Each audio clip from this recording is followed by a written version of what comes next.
As winter's deep freeze grips the Klondike, another intense season of gold rush has come to a close, and with it, a dramatic final chapter in the miners' quests for fortune. Season 15 pushed Parker Schnabel, Rick Ness, Tony Beets, and Kevin Beets to their physical and emotional limits. They battled not only nature and failing machinery, but also the weight of their own ambitions. Now, with final gold tallies revealed, fans finally have their answer: who walked away a champion and who fell short in one of the most unpredictable seasons yet. From million-dollar payouts to narrow misses and bold new beginnings, the Gold Rush Season 15 finale delivered unforgettable moments in gold totals that reflect just how brutal and rewarding the gold mining business can be. No miner came into Season 15 with bigger aspirations than Parker Schnabel. Known for his relentless drive and daring strategy, Parker set out to mine an astounding 10,000 ounces of gold, an audacious target that would shatter previous personal records.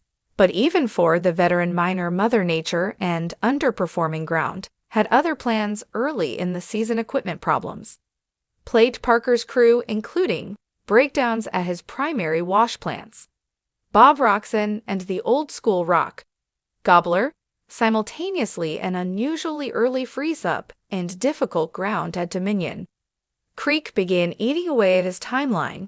By mid-season, Parker was forced to reduce his target from 10,000 ounces to 8,000 ounces. Desperate to make up lost ground, Parker rolled the dice by acquiring and opening the Gold Run claim in the final weeks. Despite this bold move and a valiant push through the snow and ice, his crew was ultimately unable to bridge the gap. The final weigh-in at Gold Run delivered 749.02 ohms, a strong performance in isolation, but not enough in total. Parker Schnabel's crew mines 6,837.04 oh, valued at over $18.3 million.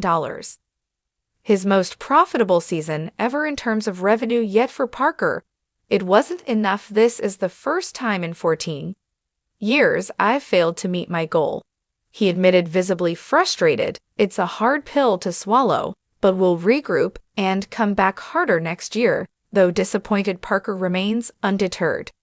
The stage is now set for a fierce comeback in Season 16, with Parker Schnabel vowing to never miss his target again. If Parker's story was one of frustration, Rick Ness' tale was one of redemption.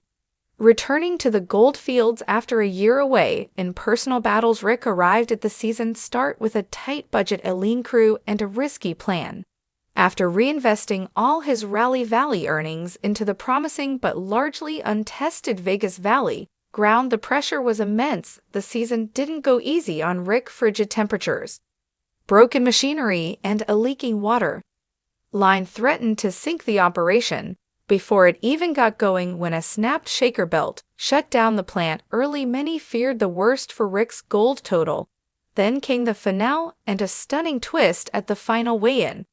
Rick initially reported a modest 110.79 ohms, which visibly disappointed the team, but then in dramatic fashion, Rick revealed two hidden canisters, one with 200 ounces and another with 100. Shocking his crew, the true total was a staggering 1,742.22 ohms, worth $4,669,149. But that wasn't the end of the surprises. To thank his 7-person crew for sticking with him through the hard times, Rick gifted them a 25-ounce gold bonus valued at around $50,000, a powerful moment that underscored the loyalty and resilience of his team. Rick now has his sights set on returning pending a license renewal at Duncan Creek and feels more confident than ever. No family in Gold Rush carries the legacy of mining like the Beets, and in Season 15, they proved that experience and teamwork can still deliver incredible results. While Tony Beets, the self-proclaimed King of the Klondike, orchestrated a sprawling operation across multiple claims, each member of the Beets family played a pivotal role in achieving a record-setting season.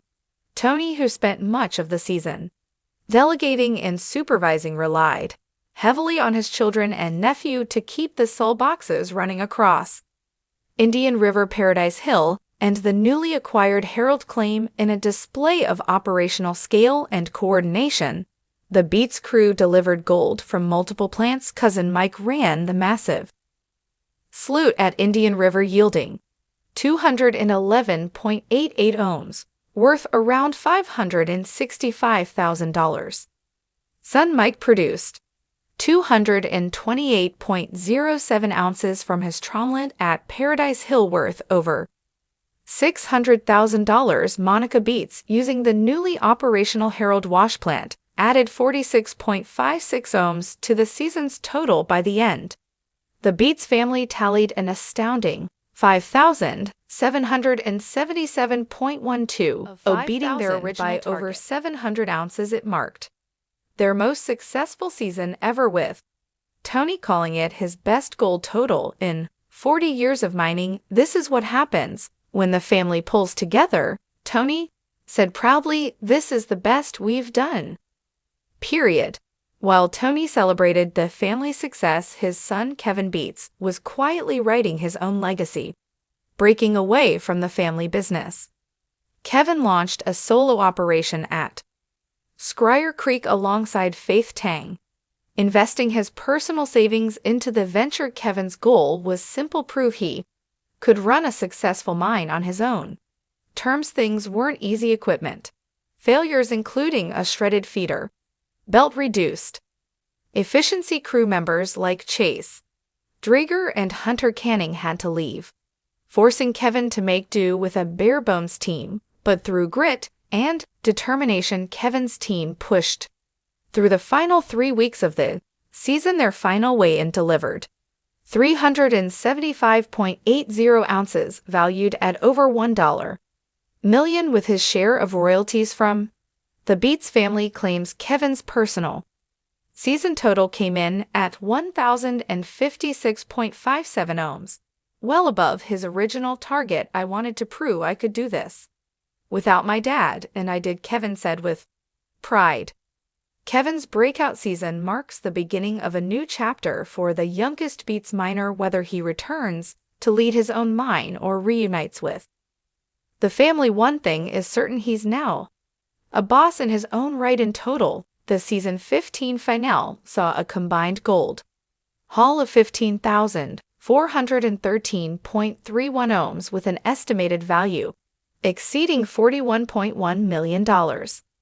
Leading the charge was Parker Schnabel, who mined 6,837.40 ohms, worth over $18.3 million, marking his most lucrative season to date despite falling short of his ambitious 10,000-ounce goal. Tony Beets and his family delivered an impressive 5,777.12 ohms, valued at approximately $15.4 million, achieving the best result of Tony's 40-year mining career. Rick Ness, returning to the goldfields with just 7 crew members, produced 1,742.22 ounces, worth about $4.6 million. A powerful comeback story. Meanwhile, Kevin Beets, striking out on his own mind 156.57 ohms, worth an estimated $2.8 million, successfully proving himself as a solo mine boss. Together, their efforts highlight one of the most profitable and dramatic seasons in Gold Rush history. As the snow buries the claims and the miners head home, one thing is clear: Season 16 is already brewing with tension, ambition, and the promise of redemption. Season 15 of Gold Rush wasn't just a race for ounces, it was a season defined by resilience, reinvention, and raw ambition. Each miner faced their own unique trials. Parker Schnabel confronted the limits of even his unmatched drive. Rick Ness clawed his way back from personal and professional darkness. The Beets family doubled down on legacy and teamwork, and Kevin Beets stepped boldly into a leadership role, staking his own claim both literally and figuratively, although not every miner hit their original goal, the final. Numbers tell a story of immense growth, learning, and for many triumph. Parker Schnabel, though falling short of the 10,000-ounce dream, walked away with the most profitable season of his life.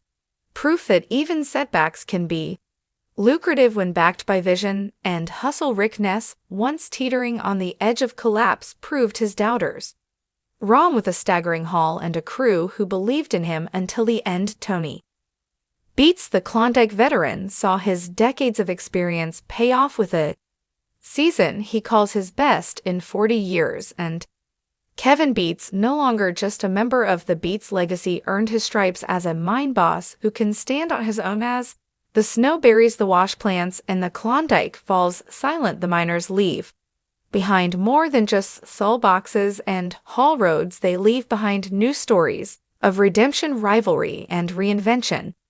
Whether it's Parker vowing to never miss a goal again, Rick hinting at a powerful return, Tony relishing a generational victory, or Kevin forging his own destiny, the seeds for season 16 have already been sown.